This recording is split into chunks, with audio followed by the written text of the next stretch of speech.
Chairman সাহেব থামতে কোনটারে?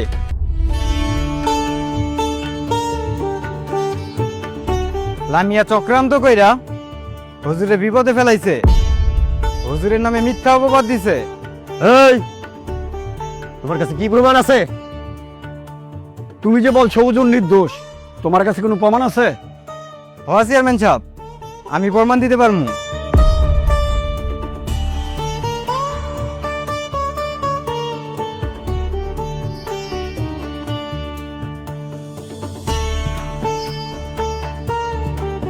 কি প্রমাণ দেখাও।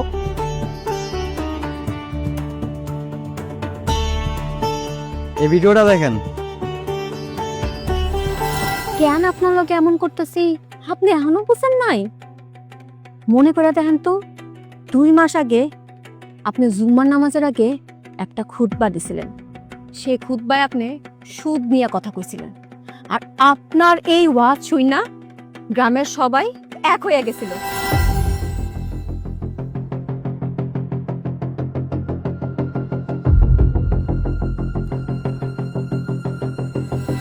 সেদিন আমিও মনে মনে প্রতিজ্ঞা করছি যে একদিন আমিও আপনারে ঠিক এমন কইরা গলার মধ্যে জুতার মালা পরাইয়া মুখে চুনতালি মাখাইয়া পুরা গ্রাম ঘুরামু।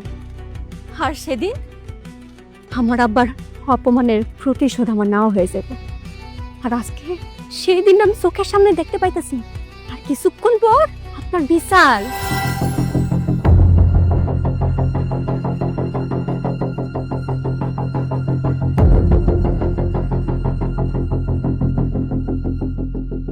এই নাও, প্রমাণ পেয়ে গেছি।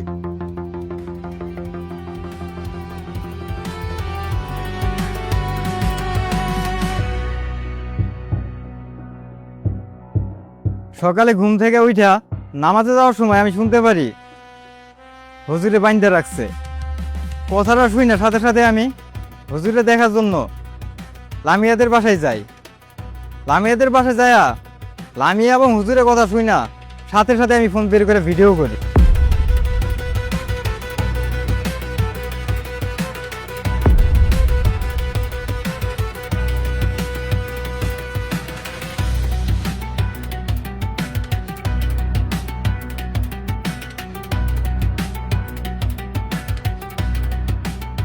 ভিডিওতে তো দেখলেন লামিয়া তার আব্বার অপমানের প্রতিশোধ নেওয়ার জন্য চক্রান্ত করে হুজুরে ফাঁসাইছে।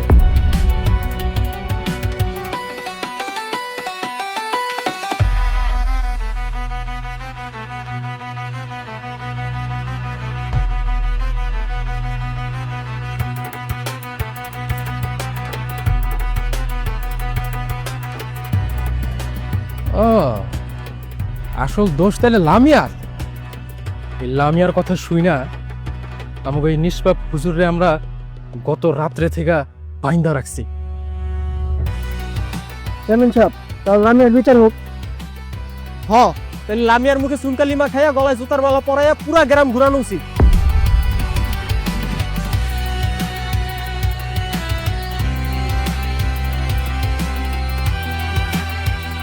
হুজুর, তুমি নিজের হাতে জোতার মালা পরো।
ছোট মানুষ ভুল করে ফেলছে,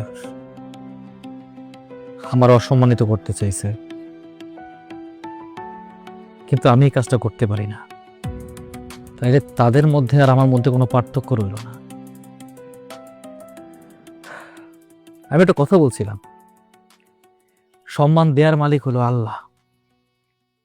সে যদি সম্মান দেয়, দুনিয়ার এমন কোনো শক্তি নাই যে তার অসম্মানিত করব। কিন্তু আমার কষ্টটা কোথায় জানেন? আমি অনেকবার বোঝানোর চেষ্টা করছি, আমি অনেকবার বলতে চাইছি যে আমি যা বলতেছি সত্যি বলতেছি, কিন্তু কেউ আমার কথা বিশ্বাস করে নাই। দেখেন, উপরে আল্লাহ আছে, তা প্রমাণ হয়ে গেল। আমি কিন্তু সম্মানের চূড়ান্ত স্থানেই রইলাম। আর অসম্মানিত হইল কে? যারা আমার নিচে নামাইতে চাইছে, যারা আমার সম্মান নিয়ে খেলতে চাইছে, তারাই।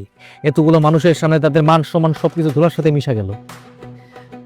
যেহেতু আমার সাথে জড়ানোর পরে তার এত বড় একটা বদনাম হইল, গ্রামবাসীর সামনে ছোট হইল, আমি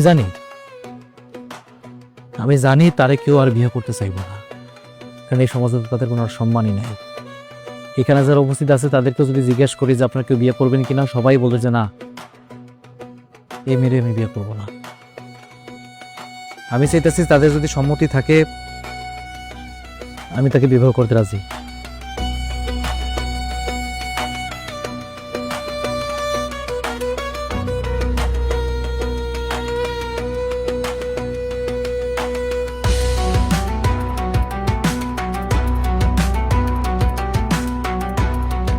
বাবা, বাবা, এসব তুমি কি করতেছো?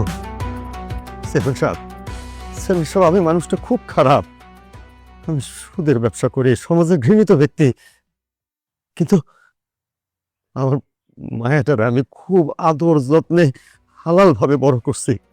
বাবা, আপনার মতো একজন নেক দিল ইনসান যদি আমার মায়ারে গ্রহণ করে, এটা তো আমার জন্য সৌভাগ্য। আমি রাজি।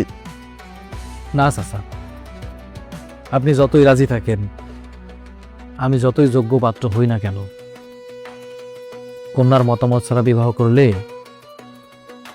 সেটা হারাম হয়ে যায়। আপনার মতন একজন দয়াবান ক্ষমাশীল ব্যক্তিকে আমি হিসাবে পাইলে আমি আমার ধন্য মনে করব। আমার আর কিছু চাই না।